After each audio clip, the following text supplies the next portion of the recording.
So our next speaker is going to be Patrick Flannery, and the title of his talk is Boosting Network Performance with FPGAs and Potential Alternatives. Patrick Flannery has a decade of experience building state-of-the-art trading technology.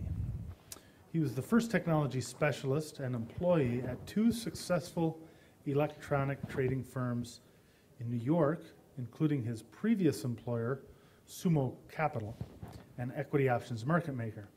At Sumo, he held the position of Director of Engineering. Prior to that, he worked as Senior Software Engineer and the interim CTO of Volent Trading. And most recently, he's the co-founder of MayStreet, a financial technology company, where he directs the technology vision of the company.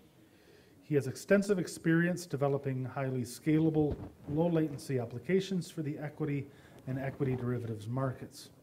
His background includes working in a variety of roles across the business, ranging from exchange connectivity to pricing and risk management systems.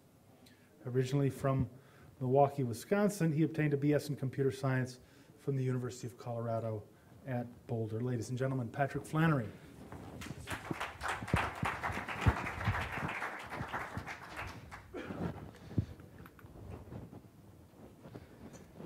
Actually need, oh, there it is, great. Thanks all for coming, I appreciate it. So MayStreet is a financial technology consulting. We do both implementations of FPGAs as well as low latency software, C and C++. We also provide advisory services for asset management and trading firms that want to improve their technology and spend less possibly. So today I'm going to be talking about some of the FPGA work that we've been doing. I'm going to go through two different, let's get to the overview. So I'm going to talk about some areas where FPGAs may be applicable. I'm going to give two examples. For each of those examples, I'm going to go into a little bit of what has to go into it, some of the complexity, and this should hopefully distill.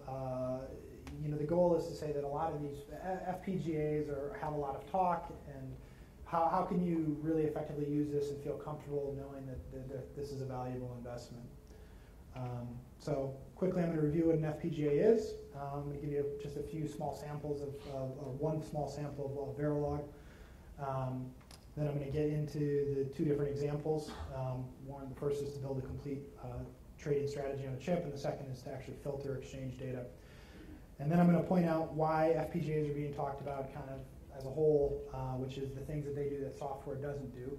There are some things that FPGAs really do that you can't do in software. So what is an FPGA? It's a field programmable gate array. So what the nature of this is that you're actually going in and describing the layout of hardware. So you're actually taking a set of signals and creating a net and wiring between different basic arithmetic units that allow you to do, just like a basic turning machine, you can have basic operations, combine them. Unlike procedural programming language, you're actually specifying what pieces of the hardware are connected to what other pieces of the hardware. So the note that it's field programmable is really important because unlike an ASICs, you can reprogram. And so this is why instead of just building, a NASDAQ feed handler inside of an ASICs, you really do need to build it inside of an FPGA because, as we all know, some of these exchanges actually make changes. Sometimes they get bought out or become less relevant or, have a new matching engine or any number of things like that. So the fact that it's field programmable is extremely important, and it also has some explanation for why they're more expensive than an ASIC that is manufactured in bulk. So how does it work? It's hardware. Again, we're actually specifying the design process is going out and taking a bunch of different wires and saying, this wire is connected to that wire, and then the clock runs at a specific pace. So we can take different modules. So in software, you'll see something like a DLL or a .so file. In FPGA space, these are called IP cores, and IP cores provide basic fundamental tasks. So you can imagine an IP core that communicates with the PCIe system. So This will actually wrap up the set of signals that are on PCIe and expose that as a slightly more usable interface to the other portions of the logic on your card. So really important.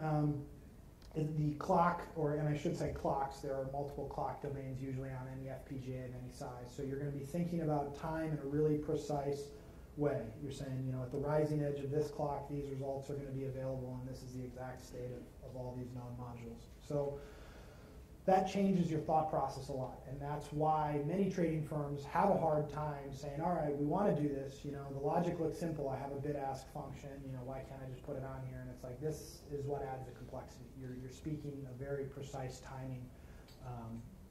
We're going to Verilog and VHDL are the two different major languages that do hardware description. So this right here has a few key, this is really simple, this is basically just an if statement, so there's some similarities to C.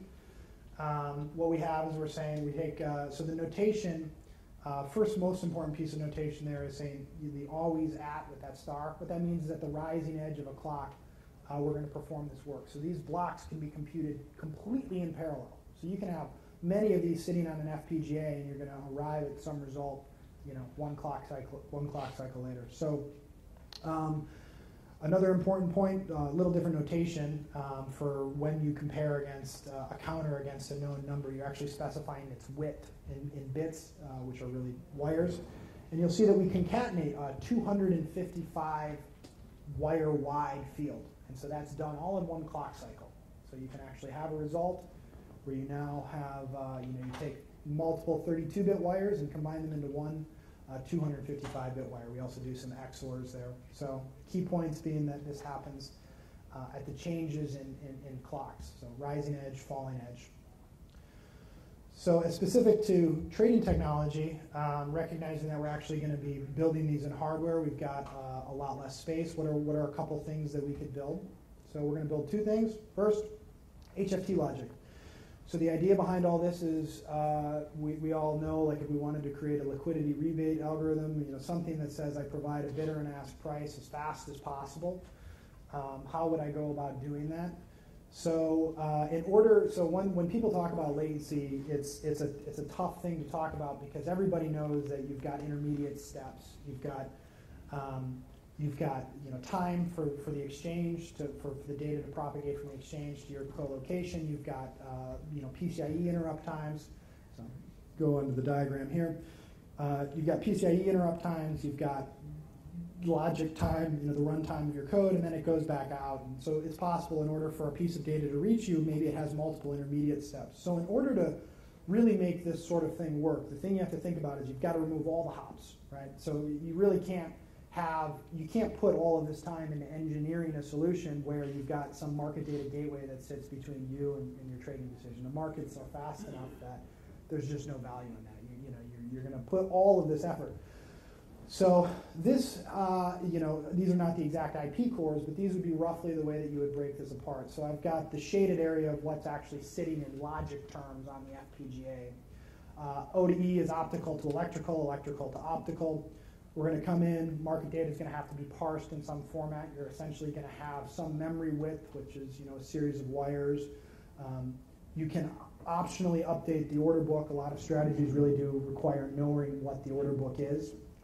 So that's a particularly important point. So these are the different things.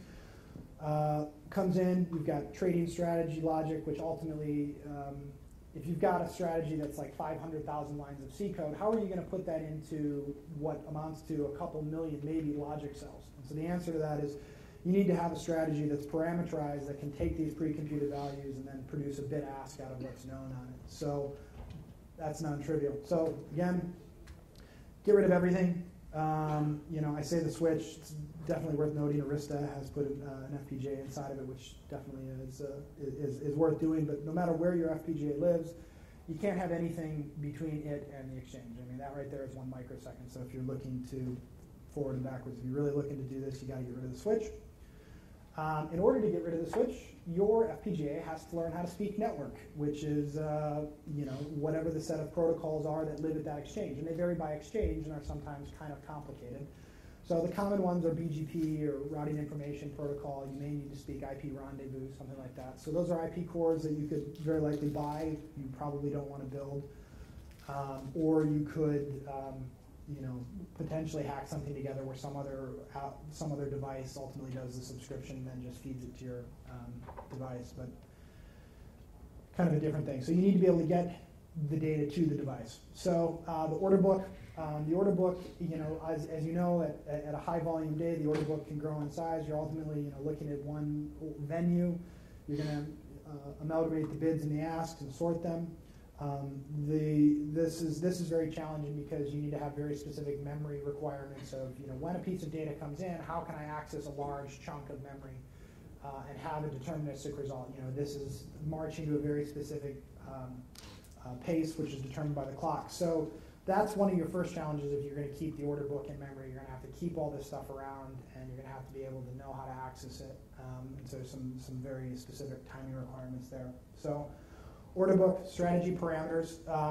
Key point is that your major way to communicate with the FPGA is ultimately through the PCIe going down, and there's going to be a register file, just like you can think about passing 32-bit integers. You can have an array of them. Each one of those fields has some meaning to your strategy. You're going to need to push them down into the FPGA, and they'll be available for your logic in a consistent way. And then you can think about this function as like your bit ask spread is like A plus B to the C, plus D raised to the E. It's some sort of parametric function that produces a bit or ask. And so these parameters are ultimately the things that reflect your position, your risk, whatever else it is that goes into determining how you think about your bit ask spread. So this is a non-trivial challenge to get people to think about their strategy instead of 500,000 lines of C code that says, here's my VWAP strategy under this. You need to be able to have a really concise parameterization. So that's actually very difficult. Implementation details, and this is where all your time, because that previous stuff was fairly difficult, but you actually need to be able to submit an order. Maintain open orders. You're going to need some way to get trades off the stack. If there is one TCP connection. Now it's possible you could use like an optical tap or something else like that to get some of this information into other applications where you don't have to worry about writing it in logic. So implementation details. And we've spent all this time. We've got this thing that's totally robust. It works on works on however many exchanges, and the result of all that is we really avoid PCIe interrupt times, which are on the order of 3-5 microseconds, depending on network cards and kernels. We do have something really important, which is that it's completely deterministic. So if we've done our logic design right, unlike with interrupt times, we don't have to worry about scheduling or operating system constraints or anything like that. This clock is always running.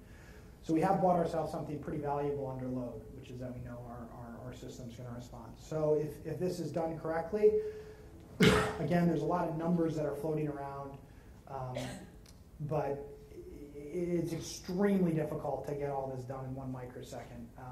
It's not to say that it's not doable, but you're going to have some small number of microseconds to traverse basically going into and out of the FPGA. All right, so this is kind of where I'm going with a lot of the talk. But that previous work was very difficult, but we may be able to do something that is less difficult, that adds a lot of value to your infrastructure. And so what we would do is we would filter market data. And so this would be some sort of set of logic that looks inside of packets and says yes or no, and takes those packets, and if they meet the yes criteria, forwards them on. So you want to do this because a lot of the infrastructure that's set up in finance with gateways and hubs and this and that is ultimately about the fact that we have this data volume and clients may want to see just a subset of it. And so we've got very reliable networking technology, routers and switches, which very rarely drop packets. We have the ability to do redundant, very easily and affordably have multiple endpoints into hosts. So if we could use our networking technology that's very cost effective, very reliable with great maintenance and service behind it, we could use the network to deliver huge streams of data to host application and then drop the irrelevant data. And we could use this to change the way our architectures, a lot of the architectures are built right now to have better performance, but to also be more affordable. So exact same data. We take in a lot of data. We drop it. I do include Oprah. If you have just NASDAQ data, then you probably just don't need to be building an FPGA because the software-based implementations for lower amounts of data do very well. One of the key points that I'll touch on again later is you have to know how much data you're taking in order to want to be deterministic. So if you're taking in a small amount of data and the jitter between those packets is low, then FPGA doesn't really provide you with a lot of value. So something like Oprah or higher volume feeds or all of the feeds actually really do change the profile of this project. So 2 facts. People will quote latency when they're looking at a software implementation, and it'll come in, they'll be at the physical layer, it comes in to the network card, there's some amount of interrupt time, and then it's delivered to the application, whether you're using a kernel bypass card or not. That has variable latency that is dependent on software interrupts, even when it's kernel bypass, so you have some element that's just, that's the best that software can do. The nature of that latency is one of the least desirable aspects of software-based implementations. As you get a bunch of packets at one time arriving at the card, the latency will grow. Now, you're going to have that happen because of the way switches are built. You are going to have bursts of traffic where a queue gets serviced at the switch and multiple packets will arrive at your card at one time. So pure software implementations have variable latency and the expected latency will grow. So that happens. A second point is that if you really do try to join all of the depth of book feeds, depending on what happens on certain days, and I've spent a lot of time tuning kernels and building kernels and doing this stuff, you very likely will drop packets. And I'm not saying that someone doesn't have an amazing kernel build with Westmere and all these other things running where you drop fewer packets, but depending on the number of feeds that you join, it's extremely likely that under load you will drop packets, and then your latency is infinite if you can't request, re-request them, depending on whether that actually gets fulfilled. So some of the same application details as the first. We do want to take in the data. We need the ability to introspect it. And we may not want to do normalization. This may be as much as a matter of saying, hey, let's just look inside of the packets and let downstream applications decide what they want to do with it. Normalization, why we don't want to normalize is it's a little bit like, you're buying into someone else's religion. You may not want to do that. If a vendor has a particular normalization scheme, maybe you like it, maybe you don't. Maybe it keeps up with your needs now, but not normalizing data solves a lot of the problems you need now without having to solve that particular problem. So same basic thing, only I drop off all the complicated parts.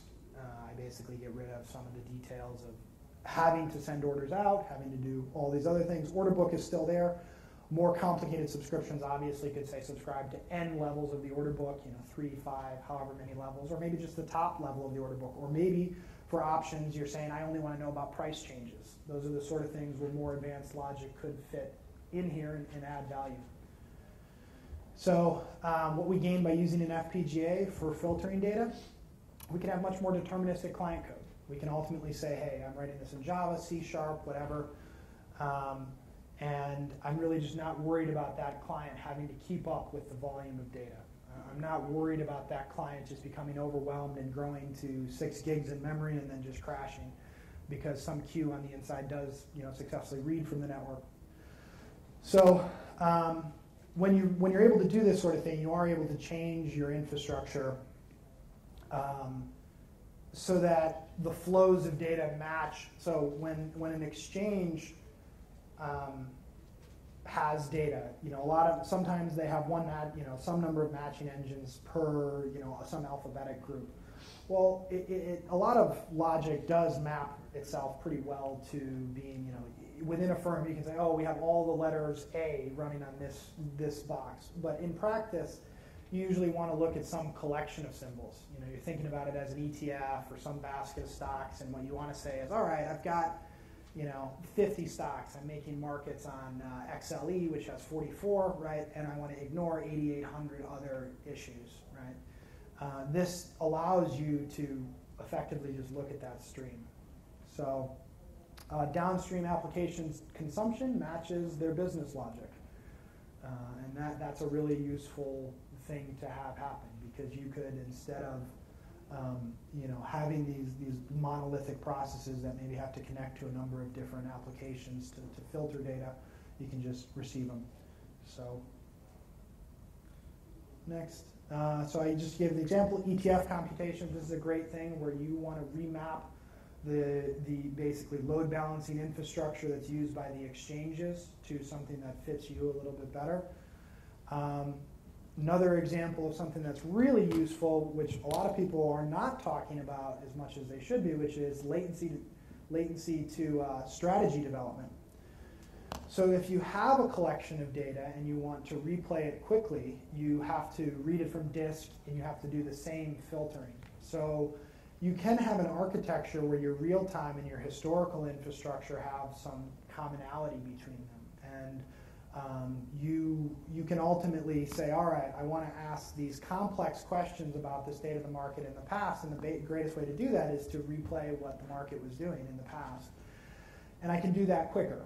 I can use that same filtering technology to say, you know what, my strategy at runtime only cares about these symbols, and coincidentally when I'm testing it, it only cares about these symbols. So you can make some pretty significant gains when testing highly complex strategies that have a lot of inputs that are dependent on memory latency and things like that, of which many of them are. So feed consolidation, again, a lot of applications really do. Very few pieces of data, very few strategies that I know of ever really require just one feed. I mean, very rarely you're like, oh, I'm good to go with bats, and I just need my bats feed as fast as I possibly can. You end up needing to consolidate all of these, and so the process of doing that is covered by that. GUI applications, this is the sort of thing, you see this paradigm all the time where GUIs connect to some slower version, and ultimately the performance of the GUI is impaired. This makes it really easy to take something, put it in a card, and have a GUI application that is really responsive, because nobody's ever really looking at that many things at one point in time. So your ratio could be 99.99% to 1, so without those intermediate hops. And again, the entire architecture benefits. Fewer hops is low latency, but it's also easier to maintain. Does an FPGA add long-term value and use this way? I argue that it does. I think that applications like this are really what people should be talking about with FPGAs, is trying to find out, if I am going to put a lot of resources into this, how can I use it over a really long period of time? And the answer to that is not trying to put in some strategy logic that's going to live for me for 2 or 3 months, but it's to say, hey, can I deal with all of this data and have confidence that my system is going to respond when X, Y, and Z events happen? So key pieces that make it a good investment, it's totally deterministic. One really important point is there's not a lot of great tools. If any of you have tried to do this, Quartus and ModelSim and some of the other tools from the actual FPGA vendors are good. But the industries that have traditionally used FPGAs have a lot of have a much different development timeline. And so FPGAs don't necessarily work terribly well for iterative development. A lot of the time, a huge amount of the time is spent in testing. So what I think is going to happen, and what will hopefully happen, is that there's going to be a better set of tools that allow people to mix and match core pieces of logic without having to themselves become electrical engineers and study Verilog and VHDL. Because I think, and one thing I don't want to say is, I remember a friend of mine a few years ago was talking about how he had this brilliant, he asked me the riddle of, what is the refraction of some signal through light versus, glass? And his point was that nobody was going to use RF. It was just way too far out there, because it's this much faster. And the market proves to you that people will do stuff. If there's a reasonable, people will do very intense stuff to make a lot of money. So it's not to say that people won't use FPGAs and go to this tremendous effort to put the trading logic there, but it's probably a pretty small number of people, in the same way that a small number of people probably benefit from RF right now, maybe a larger group over time, but a small number of people are going to benefit from actually going out and building the IP cores that are specific to building a trading parameterization, and a much wider group of people will benefit from tools as they mature that allow you to mix and match different pieces of trading logic. I think this can be, because of the field programmable nature of it, where you can do a lot of this stuff remotely, I think it has really pretty amazing thing. So there is a really rich, so there's FPGAs in space right now where you can upgrade the firmware confidently, you can upgrade them confidently. And so there's a really nice way with a lot of these setups to basically push new logic to it and feel confident that that works. And I think that this could work well with a lot of different infrastructures and reflects that change is a big deal. So point of the whole talk, FPGAs, make sure that if you're spending the money and you're building these teams, you have a lot of different use cases for them, or at least a core use case that exists in a few different areas. And this is kind of in defense of the software vendors. Contemporary hardware is getting just better and better and better. So if all you're trying to do is say, be fast, be fast, be fast, you may have a very limited gain from an individual packet on an FPGA. The interrupt times are continuing to go down, and there's a very real likelihood that some of the network card manufacturers plus Intel and other things are going to make that interrupt time very, very competitive. If you've got a lot of data, it's still a different game, and that's something where software is, for the foreseeable future, going to be overwhelmed, by 10 gig wire speed data rates. So make sure you're aware of that, which camp you're in. Is this just a fad? I really don't think so. Can I get help with this? Yes, there's a growing number of firms, including mine, that will help you with this and provide a lot of expertise in making this easier and tell you. I can tell you myself particularly, we'll be happy to tell you it's a bad idea if you're doing something and not get paid for it. What tools are available? There are not a tremendous number of finance-specific ones, but for all the FPGA vendors you'll talk to, they are all growing new. They're in varying stages of growing different parts of the stack. So they're going to tell you now they have PCIe, TCP offload engine, things like that. Those are very useful things. Getting the next layer, so commoditization is always hard. It's like relatively easy to commoditize something that's actually physical, like a network or a card or something like that. Commoditizing some of the business logic on top of it may be a little bit harder. It may be harder for people to look and create introspection into market data feeds and say, this is a good way to look at the data.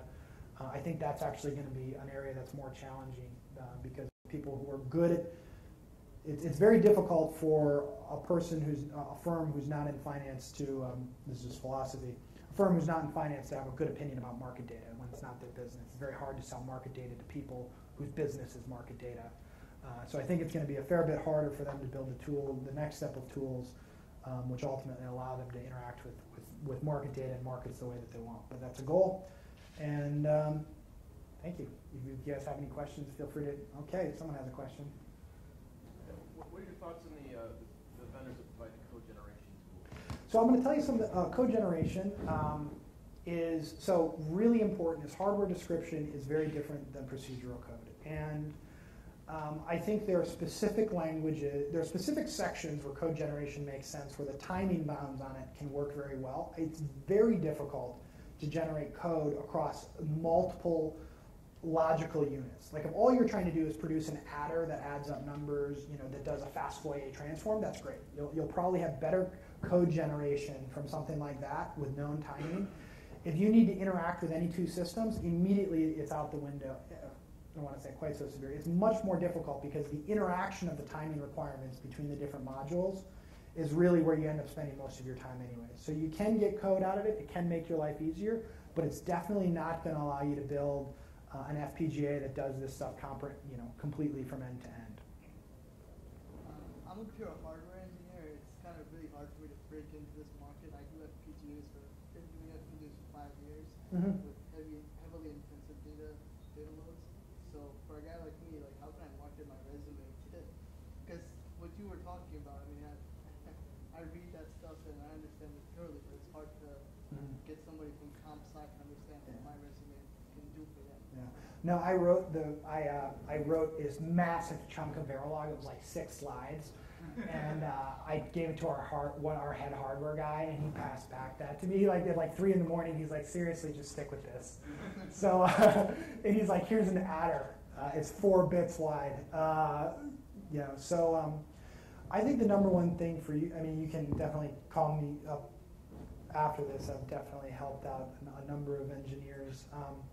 You have to understand what finance does. Finance is in the business of pricing and managing risk. And anything that technology does is about that, that's done well. So you need to look at your career if you want to be in finance and say, how can I build technology that helps me do this? I mean, me personally, are using filtering technology to build much more advanced queries on top of it. We ultimately are trying to look at ultra-large data sets really, really, really quickly so we can answer questions about what was the market doing at moments in the past. That's us.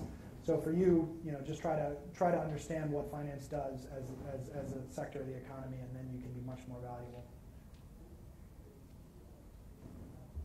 Typical cost estimate for doing a simple market data approach, just roughly looking into engineering time that goes into it. Yeah, I mean, you're definitely so. Hardware engineers, hard to find. There's one sitting 2 rows behind me, actually. I'll introduce you. I'm assuming you can staff. Staffing it is hard. Staffing it is very hard. It's a very different disconnect. I'll tell you, I'm actually located out of the Bay Area most of the time, and that there's a much richer talent pool for pure hardware engineers. But costs, your tool cost is going to be much harder. The development boards themselves are much more expensive. Development boards routinely run 10 grand. Quartus, which is the modeling tool, will easily cost you 50 grand for a small group. You'll need modeling, other more advanced simulation tools, say another roughly 200 grand in basic just development tools. You can get, provided you can find it, you can find. Finance programmers tend to be overpaid, so if you go somewhere else in the country and you find that right person, you can get a good logic designer for $150,000 a year. Timelines on these projects are at least 6 months with a small staff of 3. So you should expect to spend at least $500,000, which is why you're going to want to make sure it's not something that you're throwing away. You can definitely find pockets of logic for very specialized applications that are significantly cheaper. So if you have something that you want to build, you can find a team, a group that exists somewhere else, and you can get. You don't have to buy the development tools. You probably don't have to buy the boards, and then they may know how to do it. And it may only be a 3-month project, and you're looking at $100 grand or something like that. Do you need to make the IP modules open source? So there are a couple open source projects. So open source, we actually do have a pure software version that we've given to our clients that we've open sourced that helps in interacting with the hardware. There are a couple open source. There's one called Net FPGA. It's out of Stanford that has a growing body of stuff. It's very immature. At the end of the day, there's not, so open source succeeds. You can talk about why open source succeeds, but there's just not a sufficient ecosystem to support that. A lot of, very, very, very few prop trading firms are ever in the business of open sourcing their know-how. And so where infrastructure succeeds is when open source succeeds, it's backed by significant players. And so we've talked with some very large hardware companies, and they see opportunity in finance, but it's a hard market for them to break into. And until you have, when did Linux really start to succeed? And it's like, I don't think any small portion of it was when, big name tech companies got behind it and really put the investment dollars. So I think you're going to have a hard time seeing IP cores in this state. And I'll also tell you that there's a lot of different counterparties that sit on each side of this that are not, like the exchanges themselves are not interested in the high frequency matching business. Like they don't get paid to match. If other counterparties on each side of these trades saw more value in this particular doing this well, then maybe you could get a bigger ecosystem that would open source something like that. But at the end of the day, it's very, very challenging to do well, and there's a lot of value in it. So I don't think the people who have that knowledge are going to be. How do you deal with the incompatibility of different components of the FPGA ecosystem? Oh God, Nobody nobody plays well together. Nobody plays well together. Yeah, I wish I had an answer. I'm sorry. 6 months into a project, you have to shut it down because you just can't get pieces. Yeah, it's very difficult. It's a very difficult aspect of that, and I think there's a lot of. I think these vendors. I hope that there's more recognition that everybody flourishes if all of these things work well together. It's like a healthy capital market. It's like if we're all trading more, we're all probably doing better off. And to say that it's not plug and play is such a huge understatement too. It really is an engineering effort. You need. A somewhat related question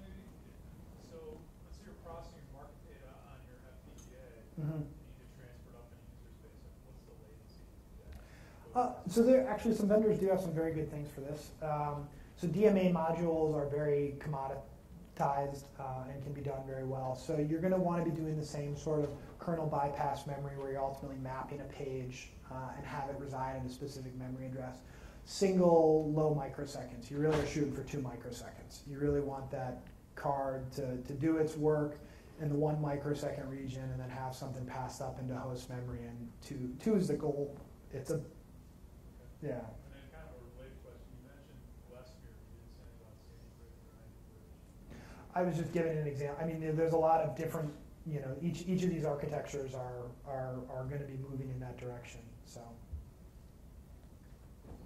Continuing on, basically on what you talked about, DMA access and stuff like that. I might be out of touch, but the word talks about Intel providing stuff like DCA, which is direct cache access. Exactly. Yeah. Is that already out there?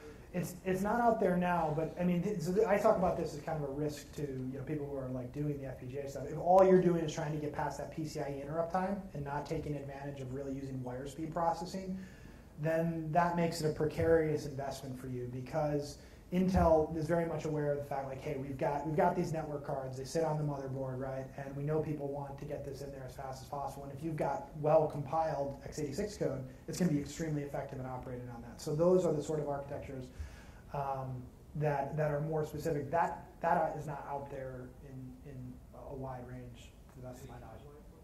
I definitely am not I think it's, so I've talked to a couple people who are kind of in the know on that, and it sounds like it's been a little harder to implement, which makes sense, which is why people are building FPGAs and stuff like that to actually get to work kind of across a broad range. I mean, if you want it to look just like a regular socket and it just shows up in memory, which would be great, I think that sort of problem has been harder. But I would be surprised if it wasn't in 3 years, 2 to 3 years. One more question. Mm-hmm. Last question. You got a tough one? No, not a question. Uh. You can use direct cache access right now. If you could provide that, you can do it. What's that? You can use direct cache access today if you want, because we're running the next generation of Intel processors. You can do that from the FPGAs directly. From the, okay. Yeah, that sounds about, I mean, not surprising, yeah. Great, thank you. Thank you. Anyone have questions? You guys also, I'll clap just because everybody else is clapping. Thank you.